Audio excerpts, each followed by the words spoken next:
Assalamualaikum warahmatullahi wabarakatuh. Perkenalkan, nama saya Erlangga Abdul Ghafur dengan NIM 2002-0950-1036 dari kelas PTIKC.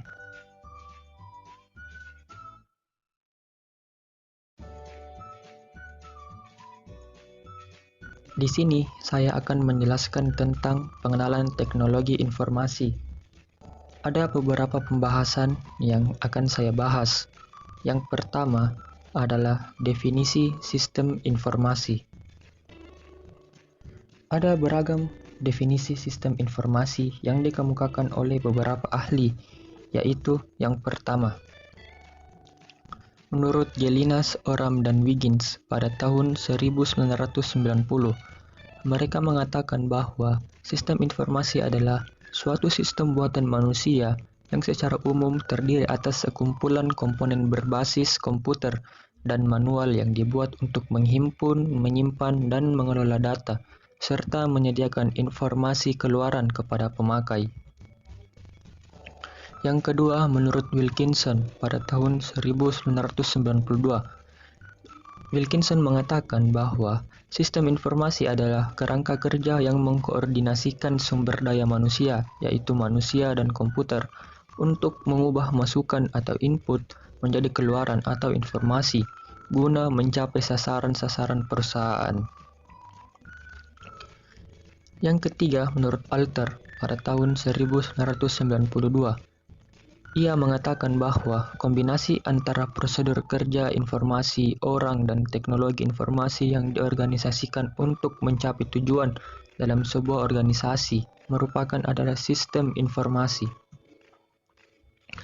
Yang keempat, menurut Bodnar dan Hopwood pada tahun 1993, mereka mengatakan sistem informasi adalah kumpulan perangkat keras dan perangkat lunak yang dirancang untuk mentransformasikan data ke dalam bentuk informasi yang berguna. Yang kelima ialah menurut Turban, McLean, dan Weatherby pada tahun 1999. Mereka mengatakan sebuah sistem informasi mengumpulkan, proses, menyimpan, menganalisis, dan menyebarkan informasi untuk tujuan yang spesifik.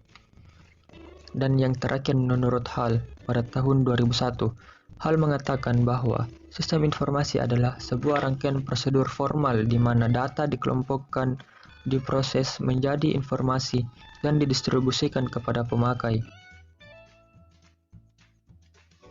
Dari berbagai definisi tersebut, dapat disimpulkan bahwa sistem informasi mencakup sejumlah komponen, yaitu manusia, komputer, teknologi informasi, dan prosedur kerja. Ada sesuatu proses, yaitu data menjadi informasi dan dimaksudkan untuk mencapai suatu sasaran atau tujuan.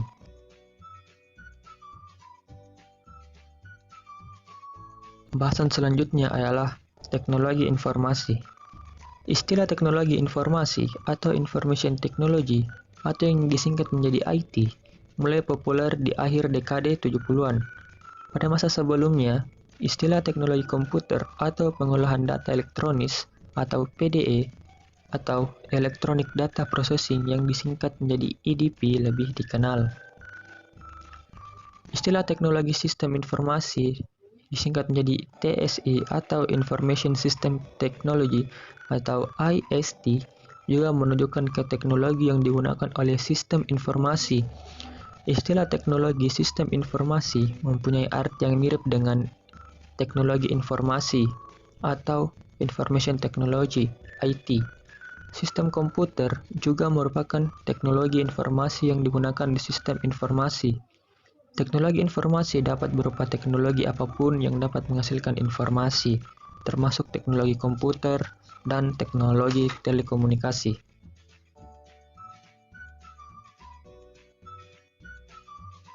Pembahasan selanjutnya, definisi teknologi informasi.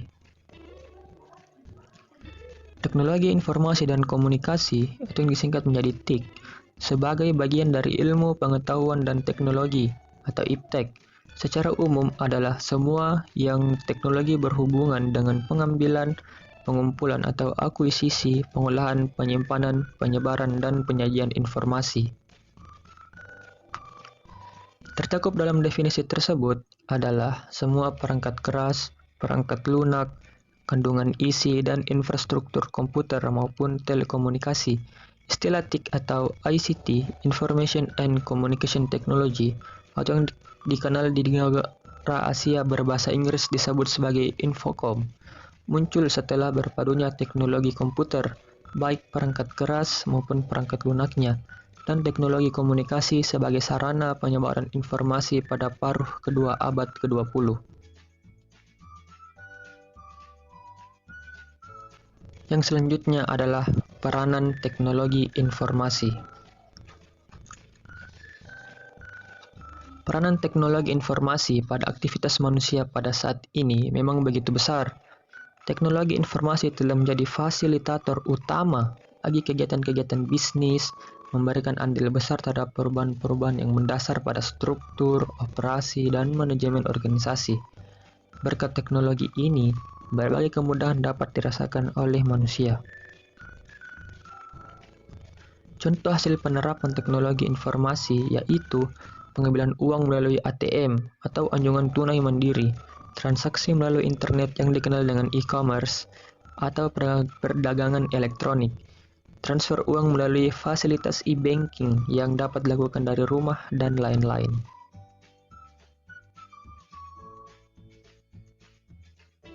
Secara garis besar, dapat dikatakan bahwa teknologi informasi menggantikan peran manusia.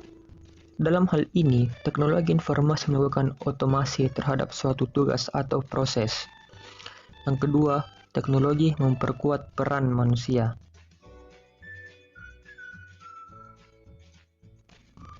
Yakni dengan menyajikan informasi terhadap suatu tugas atau proses. Yang ketiga, teknologi informasi berperan dalam restrukturisasi terhadap peran manusia. Dalam hal ini, teknologi berperan dalam melakukan perubahan-perubahan terhadap sekumpulan tugas atau proses. Kecenderungan teknologi informasi terhadap sistem. Yang pertama, peningkatan kecepatan dan kapasitas komponen-komponen elektronik. Yang kedua, ketersediaan informasi dalam bentuk digital semakin banyak. Yang ketiga, portabilitas peralatan-peralatan elektronis semakin meningkat. Yang keempat, konektivitas meningkat. Yang kelima, kemudahan pemakaian meningkat. Dan yang terakhir, ketidakmampuan mengotomasikan logika masih berlanjut.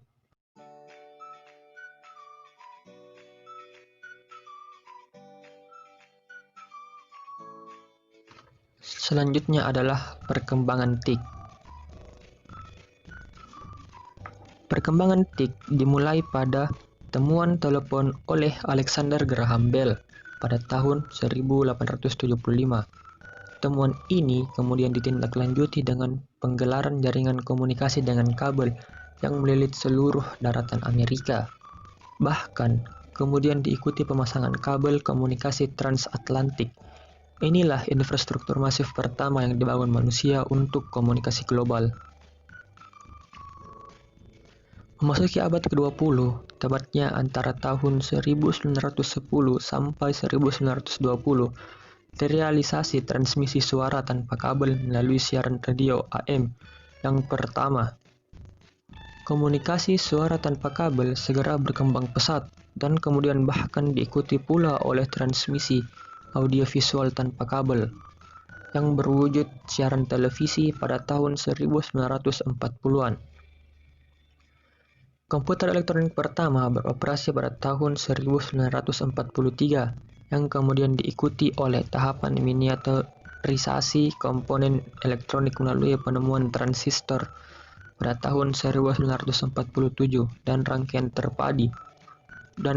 terpadu Integrated Electronics pada tahun 1957.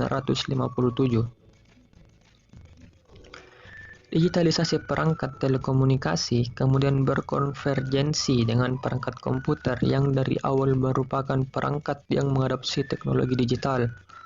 Produksi hasil konvergensi inilah yang saat ini muncul dalam bentuk telepon seluler.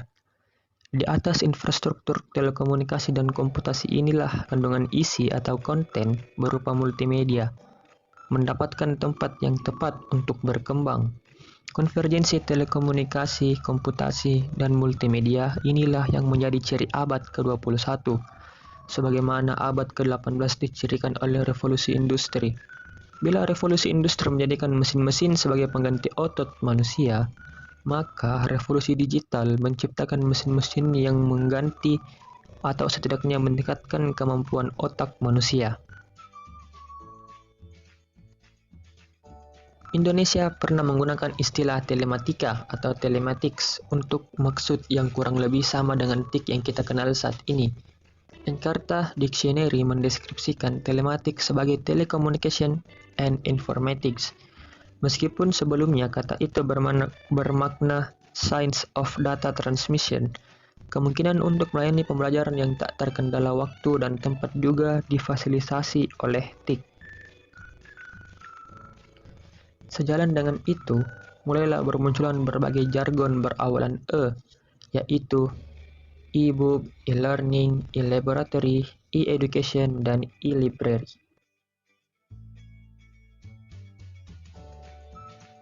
Dan pembahasan kita yang terakhir adalah kebijakan nasional di bidang TIC. Menyadari pentingnya TIC sebagai bidang yang berperan besar dalam pembangunan nasional, Kementerian Negara Riset dan Teknologi memberikan arahan sektor-sektor yang diprioritaskan untuk dikembangkan melalui kegiatan riset, antara lain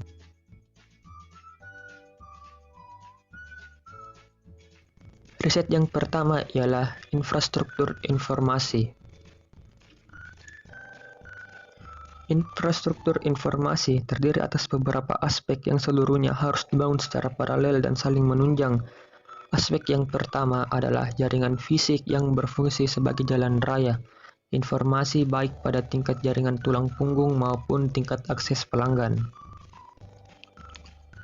Aspek kedua menekankan pada kemanfaatan sebesar-besarnya pengelolaan sumber informasi bagi seluruh komponen masyarakat. Dan aspek yang terakhir adalah pengembangan perangkat keras baik di sisi jaringan maupun di sisi terminal. Riset yang kedua adalah perangkat lunak. Pengembangan perangkat lunak diarahkan pada realisasi sistem aplikasi yang mampu menunjang proses transaksi ekonomi yang cepat dan aman, serta pengambilan keputusan yang benar dan cepat. Perangkat lunak sistem operasi dengan keandalan tinggi dan kebutuhan sumber daya memori maupun prosesor yang minimal serta fleksibel terhadap perangkat keras maupun program aplikasi yang baru, merupakan prioritas yang harus dikembangkan. Dalam hal mempercepat pengembangan dan pendayagunaan perangkat lunak, perlu pula ditinjau implementasi konsep open source.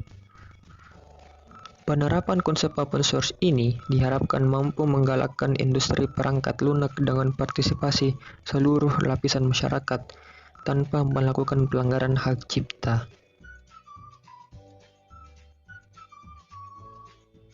Riset yang ketiga adalah kandungan informasi atau information content. Kegiatan pengembangan kandungan informasi bertujuan melakukan penataan, penyimpanan, dan pengolahan informasi yang diperlukan untuk meningkatkan efisiensi proses pembangunan, pengorganisasian, pencarian, dan pendistribusian informasi.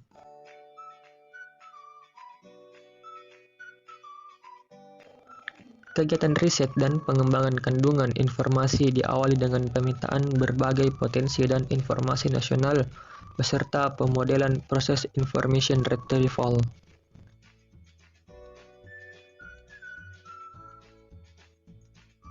Riset yang keempat adalah pengembangan sumber daya manusia atau SDM dan kelembagaan.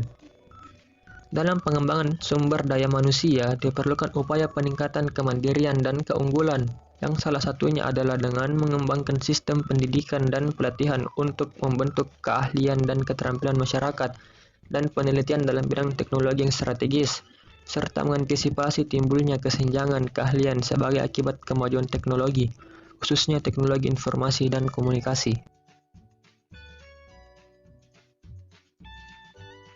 Dan riset yang terakhir adalah pengembangan regulasi dan standarisasi. program kajian regulasi meliputi penyusunan undang-undang dan penyempurnaan berbagai kebijakan terkait bidang teknologi informasi, komunikasi, dan broadcasting. Salah satunya adalah penyempurnaan cetak biru telekomunikasi dan Undang-Undang Telekomunikasi Nomor 36 Tahun 1999 yang sudah mulai ketinggalan dengan perkembangan teknologi dan tuntutan masyarakat. Penyelesaian rangkaian undang-undang tentang informasi dan transaksi elektronik dan berbagai undang-undang lain yang dapat mendorong pertumbuhan aplikasi IT sangatlah diharapkan realisasinya pada tahun 2005 hingga 2025 nanti.